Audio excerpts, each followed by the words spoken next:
Boker Tov. Boker Tov tout le monde. Dans Parashat Dvarim, dans Parashat Shoftim, on a les règles de la guerre. Quand Israël sort en guerre contre les ennemis d'Israël, le Kohen Gadol, qui a été oint pour les accompagner dans le champ de bataille, il s'approche du peuple et il leur dit: écoute Israël, vous sortez en guerre contre vos ennemis, n'ayez pas peur. Et il dit: Shema Israël, écoute Israël. Rashi nous dit quelque chose d'extraordinaire. Afilu en bachem zchut ela kriyat Shema bilvaz, kedai atem sheyoshia etrem. Même si vous juifs, vous n'avez pas fait aucune mitzvah, mais vous n'avez que le mérite de la lecture du schéma, ça suffit pour vous sauver de tous les dégâts de la guerre. Quand quelqu'un sort en guerre, il a peur. Il a peur de tomber. Il a peur de mourir. Il a peur de ne pas retourner chez lui à la maison. Mais Rashi nous dit, si vous sentez que le Kriyat Shema vous a donné une force, ben allez avec jusqu'au bout, n'ayez pas peur. Un juif, il peut fauter, il peut faire beaucoup de fautes dans sa vie. Mais dans les moments de guerre, on s'accroche à la vérité. Dans un moment de douleur, on sent exactement la vérité. On peut voir des gens très éloignés de tout. Mais au moment de peine, de peur, ils s'accrochent à Hachem. C'est-à-dire que Hachem est dans leur cœur. Alors Rachid nous dit, le schéma Israël, c'est le mérite pour te sauver de la guerre.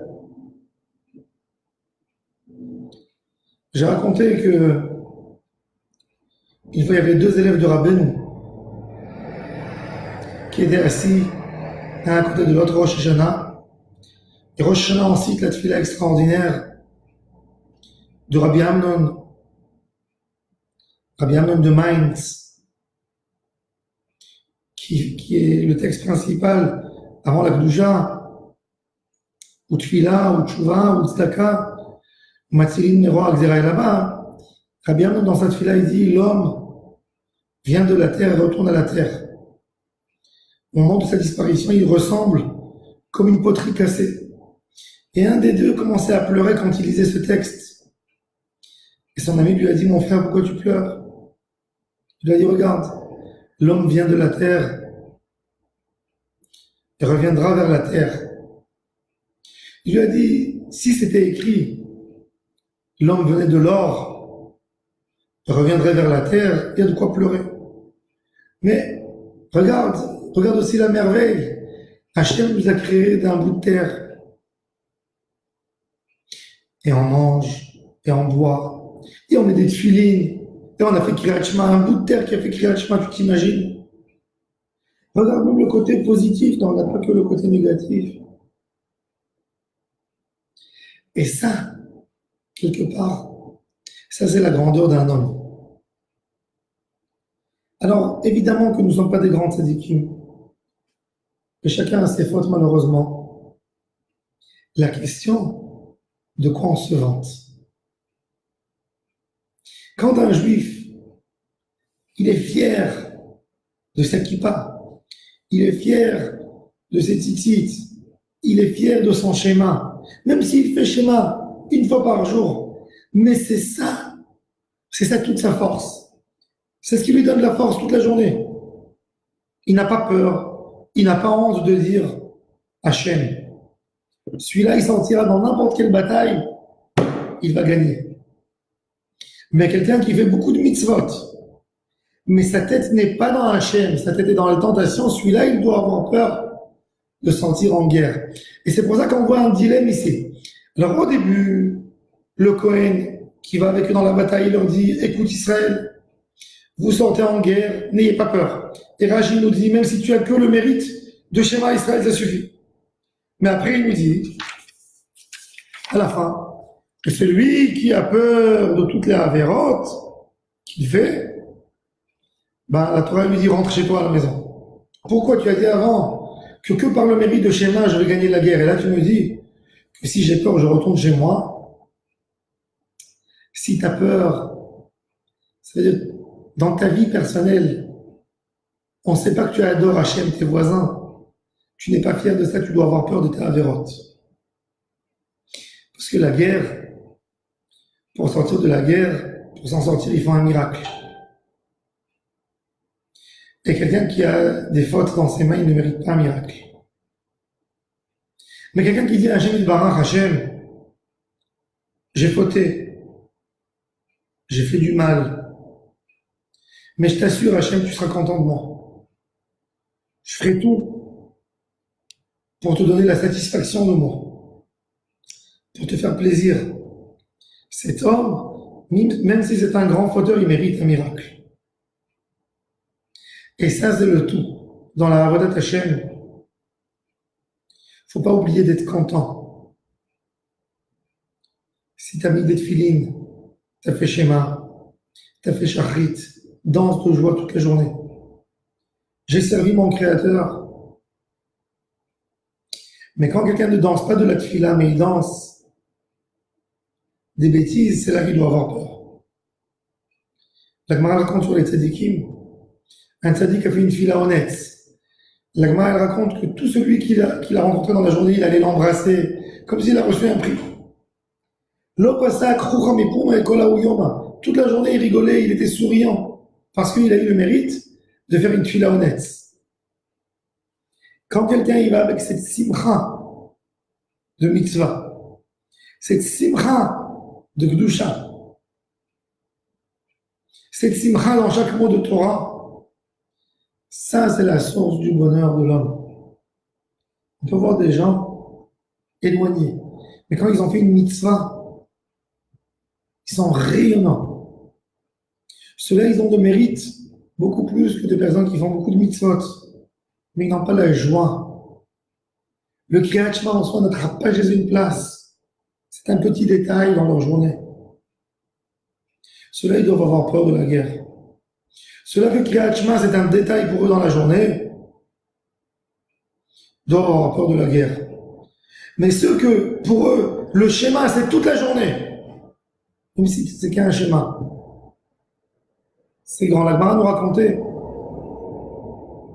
il y avait un tzaddik, il s'appelait Bar Berav de Chadioma, le rabbin d'une journée. Pourquoi? Parce qu'il habitait dans un endroit très loin. Et il faisait toutes les années 170 jours de voyage pour arriver à la Yeshiva. Il venait une journée et ça lui reprenait 6 mois pour retourner chez lui à la maison. Alors une fois, il a dit une halakha et tout le monde s'est moqué. Ils ont dit, un rabbin d'une journée, qu'est-ce qu'il peut te dire? Et le rabbin, il a dit, non, son mérite à lui.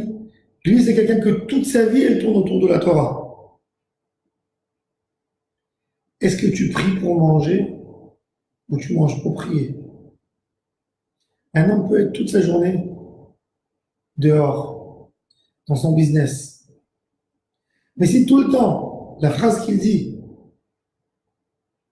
je travaille pour pouvoir aller prier, pour pouvoir étudier une heure de Torah, c'est une chose extraordinaire. Il y avait un tzaddik, Rabbi Uri de Sterlisk. Rabbi Uri de Sterlisk, un des élèves du Baal Shem Tov, a dit qu'à l'époque du Mashiach, on aura besoin d'une arrogance, d'être arrogant. Pourquoi arrogant? Arrogant de mitzvot. Le Yetzirah, il a une chose, il va nous casser. Nous dire tu ne vaux rien, tu n'es rien du tout. Tu ne pourras jamais arriver. Tu crois que Hachem il t'écoute avec toutes tes fautes? Et nous, on va lui dire, oui, Hachem il m'écoute. J'ai un tzitzit, moi. J'ai mis des tefilines aujourd'hui. Pourquoi veux-tu que Hachem ne m'écoute pas? J'ai fait Kriyat Shema. Je suis content de mes mitzvot. Ça bloque la bouche du Yetzirah. Ça, ce qu'il dit Rashi. que par le mérite de Shema, tu es sauvé. Si pour toi, Shema, c'est quelque chose de tellement grand qui te remplit, sache que tu peux traverser tout avec. Si Kriyat Shema ne te remplit pas, si ta tefila ne te remplit pas, tu as un problème. Là, tu devrais avoir peur. Mais si ton Kriyat Shema, si ta tefila te remplit, tu peux traverser tout. Mes frères, satisfaction de nos mitzvot, joie de nos mitzvot. Rabbeinu a dit, mitzvah gdola liot besimcha. Mais on peut prendre le même texte, dire simcha gdola liot bemitzvah. Pas mitzvah gdola liot besimcha, ça c'est une mitzvah. Mais c'est une simcha d'être méritant de faire une mitzvah. Dieu de tous les peuples qu'il a dans le monde, tous les milliards, il m'a choisi à moi pour faire une mitzvah. Il m'a amené un porc sur ma route pour l'aider. Il m'a donné le mérite de lui mettre des tefilines et de me dire que ça lui fait plaisir. Et je l'ai fait. Mais c'est une merveille. Si on fait ça, on peut traverser toutes les difficultés de la vie. Il n'y a aucune difficulté. Aucun Yetzirah qui pourra parler du mal contre nous. Mais avoir cette simcha en nous, avoir cette joie de Torah, cette joie de mitzvah. Hachem Izakir d'amour, qu'on ait une joie. Et avec ça, c'est le meilleur médicament pour lutter et pour résister contre le Yetzirah et de rentrer, de traverser dans le seuil et rentrer dans le monde de la Kedusha. Bonne journée à toutes et à tous.